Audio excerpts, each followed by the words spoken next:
जो गुरुदेव हमें संबंध देते हैं उसमें दृढ़ रहना चाहिए। संबंध का निर्वाह प्रभु बहुत जोर से करते हैं। संबंध जो मिला है वो ठसक में बदल जाए। मैं प्यारी जू की सहचरी हूं, मैं प्रियाजू की प्रिय सहचरी हूं, ये ठसक बन जाए। जैसे अपने वृंदावनवासी राधा उपासी नित्य विहार रस के जो भजनानंदी जन हैं, चाहे वो गृहस्थ हो चाहे विरक्त, ठसक होनी चाहिए हमारे माई श्यामाजू को राज। मैं श्री जी की हूं, मैं प्यारी जू की हूं। सच्ची मानिए ये स्त्री पुरुष शरीर की पोशाक है, न तुम स्त्री हो न पुरुष हो, भगवत दिव्य अंश हो। कैसे निर्वाह करते हैं संबंध का हमारे प्रियालाल श्री विट्ठलनाथ जी। कल आपने चर्चा सुनी श्री त्रिपुरदास जी की, उसमें श्री विट्ठलनाथ गोस्वामी जी का भी नाम आया था। श्री विट्ठलनाथ जी ठाकुर जी के प्रति वात्सल्य भाव रखते थे। मेरे लाला पुष्ट मार्गी, वात्सल्य भाव। जैसा भाव करोगे वैसे ही, ये यथा माम प्रपद्यन्ते तास तथैव भजाम्यहम् हम। ठाकुर जी के प्रति इनका पुत्र भाव था। मेरा लाला, जैसे नंद बाबा, ठीक ऐसा ही भाव श्री विट्ठलनाथ गोस्वामी जी का। एक बार श्री श्रीनाथ जी को दूध पवा रहे थे। ठाकुर जी ने एक घूंट पिया दूध और कटोरा ऐसे हटाते हुए कहा जय जय, क्या कमी रह गई दूध में? ठाकुर जी ने कहा बहुत मीठा कर दिया, मिश्री बहुत अधिक डाल दी, मुझसे पिया नहीं जाता। बड़ी मनोहार करी, आज पी लो कोई बात नहीं, क्योंकि पुत्र भाव है। ठाकुर जी ने बड़ा ऐसे करते हुए पिया। दूसरी बार भोग में आपने मिश्री कम मिलाई। ठाकुर जी ने एक घूंट पिया, ऐसे कर दिया। कहा जय जय, आज क्या कमी? कहा दूध तो एकदम सीठा कर दिया, फिर भी पी लो। थोड़ा ही कम तो मिश्री मिलाई, पहले वाले में आप कह रहे थे मिश्री बहुत अधिक है, इसलिए थोड़ी कम कर दी। बोले नहीं सीठा है, पी लो, आप पी लो। बहुत दुलार किया, दूध पी लिया। तीसरी बार जब भोग लगाया तो मिश्री अलग दूध अलग। लालजू ने कहा आपने ऐसा क्यों किया, मिश्री क्यों नहीं मिलाई? गोसाई जी ने कहा जब मेरे द्वारा मिलाई हुई मिश्री आपको पसंद ही नहीं आती, कभी कह देते हो बहुत मीठा है, कभी कह देते हो सीठा है, तो आज स्वयं मिला लो। तो हंसकर कहा कि हम मिलाने लायक हैं? हम आपके बालक हैं, बालक मिलाना क्या जाने? और दौड़ गए और गोद में बैठकर छाती से चिपक गए और कहा रूस गए क्या, मिला के पिलाओ, हम तो बालक हैं, हम थोड़ी मिला पाएंगे। ये था माम प्रपद्यन्ते, वात्सल्य भाव, मेरे पुत्र हो। तो वैसे ही ठाकुर जी गोसाई जी के हृदय से चिपक करके श्री श्रीनाथ जी कहने लगे मैं तो आपका बालक हूं ना। अशुभ प्रवाह होने लगा। ठाकुर जी ऐसे महान सुख देते हैं जो जिस भाव से। एक दिन मचल गए, सैया रचना करके जब शयन कराने को गए, कहा ये सैया ठीक नहीं है, दूसरी सैया ले आए। ये बिछौना ठीक नहीं है, दूसरा बिछौना ले आए। नहीं नहीं ये रंग मुझे पसंद नहीं, और रंग का बिछौना बिछा दिया। अब कितने बिछौना कितनी सैयाएं बदल दी लालजू महाराज बार बार, ये ठीक नहीं, ये ठीक नहीं। पसीना पसीना हो गए थे गोसाई जी। गोसाई जी ने कहा कि आपको कौन सी सैया पसंद आएगी, कौन सा बिछौना पसंद आएगा?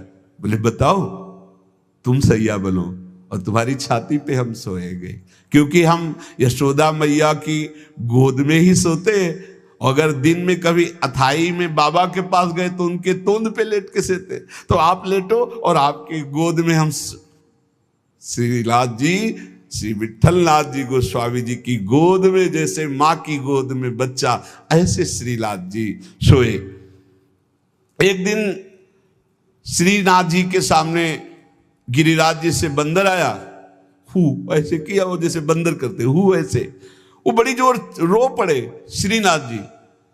और गोस्वामी जी सेवा में थे, तत्काल गोस्वामी जी के ऐसे गोद में चिपक गए और कहा बंदर मुझे डर लगता है। गोसाई जी ने कहा इस बंदर से डर लगता है? बड़े बड़े भयंकर बंदर, न जाने कितने महाबली बंदर और बड़े बड़े भयंकर राक्षस रामावतार में तुम कैसे मारे होगे राक्षसों को, और कैसे तुम्हारे साथ बंदर सेना थी, हमारी तो समझ में नहीं आता। ऐसे कह के मन में पर्वताकार बंदर, महाभयानक राक्षस हो, यहां छोटे से बंदर को देख के चिपक गए और डर करके कहते मुझे बंदर से डर लगता है।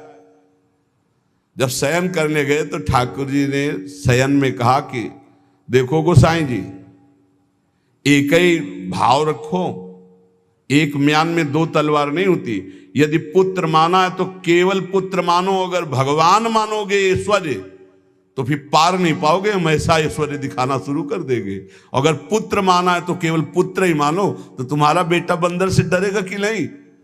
तो हम वैसे ही डर रहे हैं जैसे बेटा डरता है। और अगर ये कि भगवान ऐश्वर्यशाली, तो फिर पार नहीं पाओगे, हम इतना ऐश्वर्य दिखा देंगे। एक म्यान में दो तलवार नहीं रहती। गोसाई जी जगे एकदम और श्रीनाथ जी को देखा पास में, तो गले से लगा करके दुलार करते हुए वात्सल्य भाव। एक दिन चूड़ी पहनाने वाली आई, गोसाई जी ने कहा कि जाओ हमारे घर में जितनी बहुएं हैं सबको चूड़ी पहना दो और पैसा यहां ले लेना आके। आपके 7 पुत्र थे तो 7 बधुएं थी। गोसाई जी ने ये नहीं कहा कि 7 बधुओं को पहना देना, कहा कि मेरी जितनी बहुएं हैं उन सबको चूड़ी पहना दो और पैसा यहां से ले जाना। अब उनकी 7 बहुएं तो चूड़ी पहनी, 8वीं श्री स्वामिनी जी पहुंच गई अपने कर कमल। जे ही उस चूड़ी पहनाने वाली ने श्री जी के कर कमल को देखा, अशुभ प्रवाह, आनंद मूर्ति हमारी प्यारी जो है, अशुभ प्रवाह होने लगी। ऐसा उसको लगने लगा कि आनंद के आवेग में मुझे मूर्छा आ जाएगी। नीलांबर का हल्का सा घूंघट है, मनो मृणाल, मानो कमल लाल, ऐसे सुंदर कर कमल। वो सोच रही इनके कर कमल में पहनाने लायक तो चूड़ियां ही नहीं हमारे पास। श्री जी ने इशारा किया, पहनाओ। किसी तरह वो प्रेम शिथिल होते हुए जैसे जैसे इशारा होता गया वो चूड़ियां पहनाई। बहुत देर तक वह शुभ प्रवाह करती रही। इसके बाद गोस्वामी जी के पास उसको ले जाया गया। गोस्वामी जी ने 7 बहुओं की चूड़ी के कितने पैसे होते, तो उसने कहा 7 नहीं 8।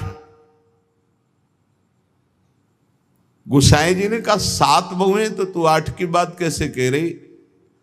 तो उसने कहा मैं कसम खा के कहती हूं मैंने 8 बहुओं को।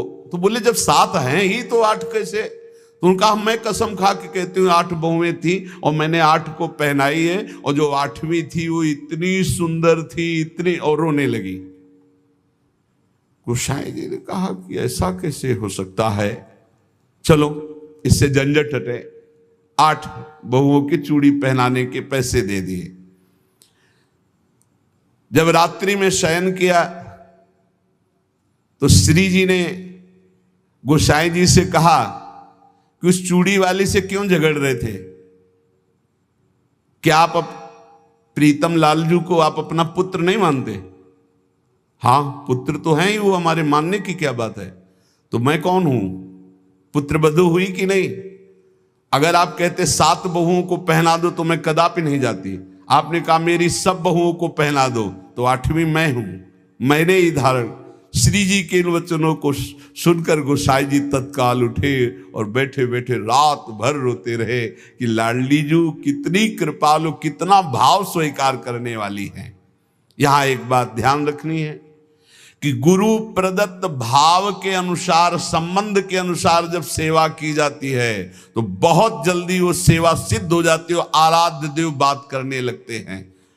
भक्त की हर बात को प्रभु सुन रहे। गोसाई जी ने कहा जाओ सब बहुओं को चूड़ी पहना दो, सुन रही ना श्री जी, इसीलिए चूड़ी पहनने गई। हमारा भाव दृढ़ होना चाहिए, भाव में कमी नहीं होनी चाहिए।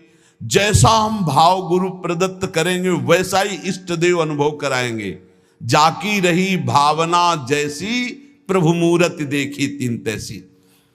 एक अयोध्या में उमापति नाम के महापुरुष निवास करते थे। ये बहुत शास्त्रों के ज्ञाता और भजनानंदी महापुरुष थे। तो इनको अपने में भाव आता था कि मैं गुरु हूं राम लक्ष्मण भरत शत्रुघ्न का, ये मेरे पुत्र और शिष्य के समान है। तो ये जब मंदिर में जाते कनक भवन में, तो कनक बिहारी राम जी को ये माला खरीदते, पहन के जाते और अपना पहना हुआ माला देते कि राम जी को और लक्ष्मण जी को पहना दो, और सीता जी के लिए कहते कि आधा दरवाजा मोड़ दो, पर्दा कर दो, बहू है हमारी। ये रोज ऐसा करते। पुजारी वैसा ही कहते, जैसा ही कहते, क्योंकि महापुरुष थे उमापति जी। पर वैष्णव जन संत जनों को अच्छा नहीं लगा कि भगवान को अपनी पहनी माला पहनाते हैं। सब वैष्णव जन खिलाफ हो गए और कहा ऐसा नहीं हो सकता, भगवान केवल तुम्हारे नहीं कि तुम आकर अपनी प्रसादी माला भगवान को पहनाते हो। तो उन्होंने कहा यदि आप लोग ऐसा कहते हो तो हमारी बात सुन लीजिए। गुरु के सामने शिष्य कभी अमनिया माला पहन ही नहीं सकता, और हमारे शिष्य हैं। बोले हम तुम्हारी इन बातों को नहीं मानते भावुकता की, लेकिन कल से आप ठाकुर जी को अपनी प्रसादी माला नहीं पहनाएंगे। वो अमनिया माला लेके आए 10 और कहा लो पहनाओ। तो जो राम जी के गले में डालते टूट के गिर जाती, लक्ष्मण जी के गले में डालते टूट के गिर जाती। 10 माला पहना दी, वो सब टूट के गिर गई। सब संत और वैष्णव खड़े देख, बोले देखा ये भला अमनिया पहन सकते हैं जब मैं इनका गुरु हूं। वशिष्ठ भाव से वो रहते। फिर उन्होंने माला मंगवाई और सामने माला पहनी और जे ही दी कि लो पहनाओ, वो माला टूटी रही, वो माला धारण हो गई। पंडित जी ने सब संतों से प्रार्थना की कि ठाकुर जी को जिस भाव से भजा जाता है ठाकुर जी वैसा ही व्यवहार करते हैं। आप अपने स्वामी के रूप में देखते हैं, लेकिन ये हमारे शिष्य हैं, हमारे पुत्र के समान हैं। क्योंकि मैं वशिष्ठ भाव से रहता हूं, इसलिए प्रभु मेरे भाव का पोषण कर रहे हैं, आप लोग अन्यथा ना समझिए। और जब ये मंदिर जाते तो पुजारी से कह देते कि जानकी जी की तरफ का दरवाजा थोड़ा सा जैसे बहु ओट में होती है ऐसे करो, कर देते। भावानुसार पुजारी जी जे ही देखते कि उमापति पंडित दर्शन करने आ रहे तो जानकी जी की तरफ दरवाजा कर देते या पर्दा कर देते। पुजारी जी विशेष सावधानी पूर्वक ऐसा करते। ये भी भक्तों को अच्छा नहीं लगा कि तुम ये अकेले थोड़ी दर्शन करते हो कि जानकी जी का, वो हमारी माता है, हमारे सर्वस्व हैं, आप ऐसा। तो एक दिन पर्दा नहीं किया। तो जे ही उमापति पंडित जी गए तो फटाक से आधा दरवाजा अपने आप बंद हो गया। सब आश्चर्यचकित हो गए, क्योंकि ऐसा कैसे। बस ये बात समझ लो, प्रभु भाव को बहुत पकड़ते हैं। भाव ही सबसे बड़ी वस्तु है। धड़ाक से दरवाजा बंद हो गया। पंडित जी ने पुजारी जी से कहा आप कभी चूक मत करना, जानकी जी हमारी बहू है, हमारे शिष्य की है, इसलिए वो कभी हमारे सामने ऐसे नहीं, पर्दा करके। तो पुजारी ने और संतों ने जान लिया कि महामहिम भाव को प्राप्त महापुरुष है। सबने क्षमा मांगी। गोसाई जी स्वयं पद रचना करने में कुशल और गा करके ठाकुर जी को पद सुनाने में कुशल। अष्टयाम सेवा पद्धति से श्री श्रीनाथ जी की सेवा करते और 8 परम प्रवीण कीर्तनकार नियुक्त किए। श्री सूरदास जी, श्री परमानंद दास जी, श्री कुंभन दास जी और श्री कृष्णदास जी, ये 4 महापुरुष श्रीमद वल्लभाचार्य जी महाप्रभु की कृपा पात्र थे। और श्री गोविंद दास जी, श्री चतुर्भुज दास जी, श्री छीत स्वामी जी और श्री नंद दास जी, ये 4 महापुरुष श्री विट्ठलनाथ गोसाई जी की कृपा पात्र थे। ये 8 महापुरुष 8 पहर की प्रिया प्रीतम की जो लीलाएं हैं वो गा गा कर श्रीनाथ जी के सामने सेवा पद्धति के अनुसार सुनाते थे। एक बार की बात है, किसी विट्ठलनाथ जी श्री ठाकुर जी को भोग लगा रहे थे, तो भोग में एक तिनका देखा। बहुत दुख हुआ कि मेरे सुकुमार लाडले ठाकुर और उनके भोग में इतनी असावधानी बनाने वाले तिनका। बहुत सावधान रहना चाहिए ठाकुर जी का, जब भोग बनाए तो बोलचाल में भी सावधानी रखे, कहीं थूक की छिट्टी ना चली जाए मुख में, ऐसा होता है। तो अगर कभी बात करनी हो तो रसोई से ऐसे करके बात करे, वैसे तो बात कम ही करे, मौन धारण करके बनाए। क्योंकि अगर हम पद जोर जोर से गाएंगे या बात करेंगे तो हमारे मुख से थूक की छिट्टी ठाकुर जी के भोग सामग्री जो बन रही उसमें गिरना हो सकता है। कितनी सावधानी महापुरुषों के चरित्र से हमें प्राप्त होती। तिनका को देख करके बहुत दुखी हुए और कहा कि आज हम हैं, तब हमारे ठाकुर जी के भोग में तिनका निकला और कल हमारा शरीर छूट जाएगा तो तुम लोग कैसे हमारे ठाकुर जी की सेवा करोगे। तो मैं आज ही संन्यास धारण करूंगा और विचरण करूंगा, जैसा मनावे वैसा करो। आप इतना कहे तो सब लोग बहुत दुखी हो गए। सबने अनुनय विनय की कि एक बार अपराध क्षमा कर दो, ठाकुर जी के भोग में कभी त्रुटि नहीं होगी। आपने कहा हम परिहास में कभी झूठ नहीं बोलते, हमने कहा सन्यास लेंगे तो अब सन्यास लेंगे, अब हम तुम्हारे बीच में नहीं रहेंगे। श्री ठाकुर जी श्रीनाथ जी से आज्ञा लेने गए। ठाकुर जी ने बहुत उदास होकर के कहा, गोसाई जी एक गेरुआ वस्त्र हमको भी मंगवा दो। बोले आपको क्यों जय जय, आपके पास तो बहुत सुंदर सुंदर पोशाक हैं। बोले हम आपके बिना नहीं रह सकते, अगर आप सन्यास लेंगे तो हम भी सन्यास लेके आपके साथ ही चलेंगे। देखो कैसा प्यार करते। जैसे माधोदास बाबा जगन्नाथ जी को प्यार करते, तो जगन्नाथ जी से जाके आज्ञा ली, जय जय अब ब्रज 84 कोष आपकी लीला भूमि में जाना चाहता हूं, आदेश दे दो। बोले बाबा आपके बिना हम रह नहीं सकते। बोले नहीं जय जय, हमारे पास इतनी भोग सामग्री नहीं कि मैं रास्ते में आपको भोग लगाऊं, आपको नहीं ले जा पाऊंगा, पर हम जाएंगे ब्रज 84 कोष दर्शन करने आपकी लीला भूमि के। ठाकुर जी चुप हो गए, उनके आगे बस कहाँ। अब वो सुबह प्रातः कालीन चले। अब सुबह सुबह ही इतनी भूख लग आई तो उन्होंने कहा आज तक कभी ऐसी भूख नहीं लगी। तो एक माई थी, तो उससे कहा माई बहुत भूख लगी, कुछ मिल सकता है। तो बोले बाबा अभी बना देती हूँ। तो कुछ समय में वो भोजन बना करके और पवाने, और जब पवा रही थी माधवदास बाबा को तो रोते जा रही थी। तो बाबा की दृष्टि गई। बाबा ने कहा माई रो क्यों रही हो। बोले इतना सुंदर सुकुमार लाडला बालक तुम्हारे जैसे बाबा जी के साथ कैसे आ गया, इसकी माँ कैसे रहती होगी। तो उन्होंने भागवतिक दृष्टि से देखा तो थाल में बैठे जगन्नाथ जी पा रहे थे। बोले इसीलिए भूख लग रही थी, हमें पता क्या कि तुम्हें भूख लग रही, तुम क्यों साथ। बोले बाबा मैं नहीं रह पाऊंगा आपके। ये जरा प्यार देखो ठाकुर जी का। कह रहे बाबा मैं नहीं रह पाऊंगा। ऐसे ही श्रीनाथ जी गोसाई जी से कह रहे कि एक गेरुआ वस्त्र हमको भी मंगा दो, अगर आप सन्यास लोगे तो हम भी सन्यास ले लेंगे। गोसाई जी आपके बिना हम नहीं रह सकते। गोसाई जी ने गले से लगा लिया। तो कहा गले से लगा लिया तो मेरी बात मानो, अब तुम्हें सन्यास नहीं लेना। बोले जैसी आपकी आज्ञा। बोले सेवा में त्रुटि अगर हो रही तो मुझे दुख नहीं तो तुम्हें दुख क्यों हो रहा है। तो बोले तुम्हें दुख हो या ना हो, आप मेरे पुत्र हो, मेरे को दुख होता है कि मेरे लालन के भोग में तिनका कैसे आ गया। भाव समझिए।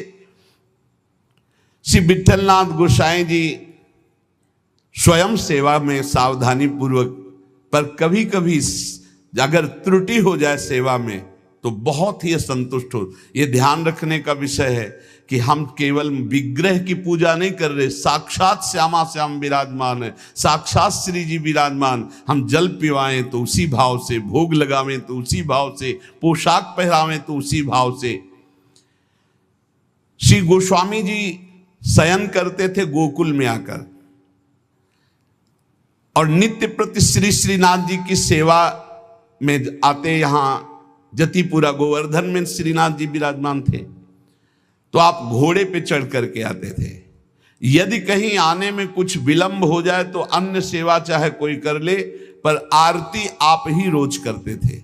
आरती सेवा आप ही करते थे। आज भी बल्लभ कुल में नियम चला आ रहा है कि और ठाकुर सेवा तो सब मिलके करेंगे, लेकिन आरती गोस्वामी वंशज ही करेंगे। श्री ठाकुर जी की अक्षुण्ण सेवा गोस्वामी जी अपने बालक के समान मानकर करते। जो भगवन्निष्ठ सदाचारी पुरुष होते हैं तो उनका प्रभाव सबके ऊपर पड़ता है। उस समय भक्ति का वातावरण एक बन चुका था, जिसको देखो सब भगवान की भक्ति में निमग्न।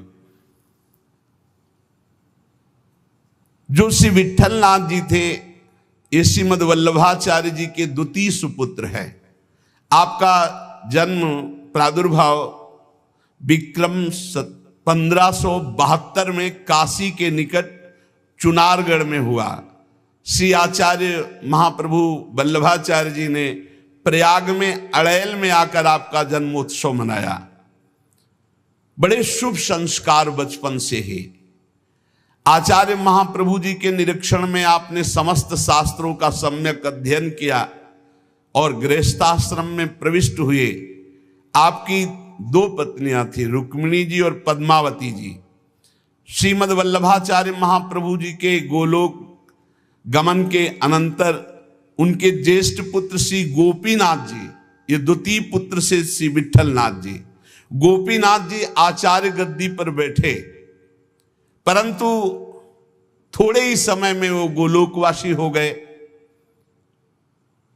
और गोपीनाथ जी के जो पुत्र थे श्री पुरुषोत्तम जी, वो अभी बाल्यावस्था को थे, तो विट्ठलनाथ जी को ही सारा कार्यभार संभालने को मिला आचार्य गद्दी का। ठाकुर जी की सेवा, ठाकुर जी का सब ऐश्वर्य श्री विट्ठलनाथ जी संभाले। श्री विट्ठलनाथ जी संभाले तो, पर कृष्णदास जी ये वल्लभाचार्य जी के शिष्य और ये संपूर्ण सेवा सामग्री के अधिकारी थे। यहां एक बहुत सूक्ष्म विषय निकल के आता है कि कभी गुरु और गुरु वंशज के प्रति थोड़ा भी हे भाव न कर ले, नहीं तो दुर्गति पक्की है, चाहे जितना बड़ा उपासक हो। कृष्णदास जी बहुत बड़े महापुरुष हैं, पूरे श्रीनाथ जी की सेवा के अधिकारी हैं, अधिकारी पदवी नहीं की है। अब किसी सेवा पद्धति को लेकर कृष्णदास जी से श्री विट्ठलनाथ गोस्वामी जी ने, तो कृष्णदास जी असंतुष्ट हो गए। कभी ऐसा नहीं होना चाहिए। गुरु के समान ही गुरुवंशजों को समझना चाहिए। जैसे हमारे गुरुवंश के अगर बच्चा भी आ जाए तो हम उसके झुककर चरण छुएंगे, उसको गुरु के समान आसन पर बैठा लेंगे और नीचे उतरकर हम बैठेंगे। चैतन्य महाप्रभु ने ईश्वरपुरी जी के जब गांव में गए तो रज में लोट लोट के कह रहे थे, यहाँ के सब जीव जंतुओं की भी चरण रज हमारे लिए बंद नहीं, क्योंकि यहाँ हमारे गुरुदेव भगवान प्रकट हुए ईश्वरपुरी जी के गांव में। यहां त्रुटि हो रही है कृष्णदास जी से। कृष्णदास जी ने क्या किया कि जो गोपीनाथ जी गोलोक गमन हो गया था, तो उनकी पत्नी और उनके पुत्र पुरुषोत्तम जी अभी छोटे थे, उनसे बात की और गद्दी पर पूरा अधिकार कर लिया। पुरुषोत्तम है ही, क्योंकि उनके पिता गोपीनाथ जी अधिकारी थे, और हटा दिया श्री विट्ठलनाथ जी को। और हटा ही नहीं दिया, पूरी सेवा से हटा दिया कृष्णदास अधिकारी जी ने। पुरुषोत्तम जी को गद्दी पे बैठा दिया, उनकी मां को समझा बुझा करके दस्तखत करवा लिए और श्री विट्ठलनाथ गोस्वामी जी को हटा दिया। न श्रीनाथ जी की सेवा मतलब आना भी बंद करवा दिया। ऐसा नहीं करना चाहिए था, ये बहुत बड़ा अपराध बन गया। और बहुत बड़े महापुरुष हैं कृष्णदास जी, कोई साधारण नहीं। आगे उनके कभी चरित्र का श्रवण करना, इतने बड़े महापुरुष। गोसाई जी को सब अधिकार छिन जाने का कष्ट तो नहीं हुआ, पर सेवा छूट जाने का बहुत कष्ट हुआ।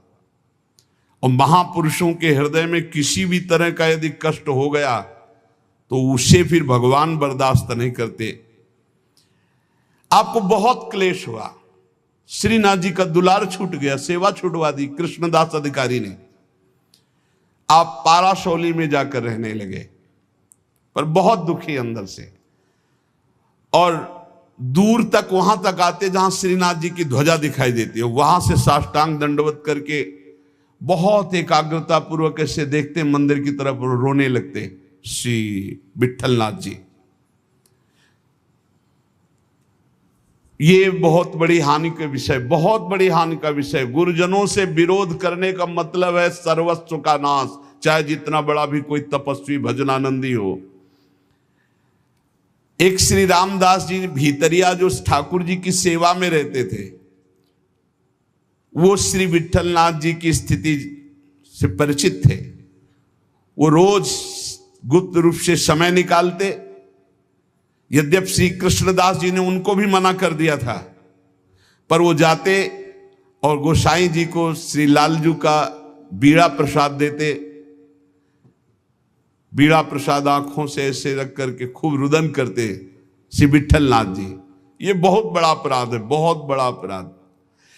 गोसाई जी ठाकुर जी के लिए अपने कर कमल से एक फूलों का हार बनाते और कहते पहना देना जाके, और रोज एक श्लोक दैन्यता का लिखते और कहते ठाकुर जी को सुना देना जाके।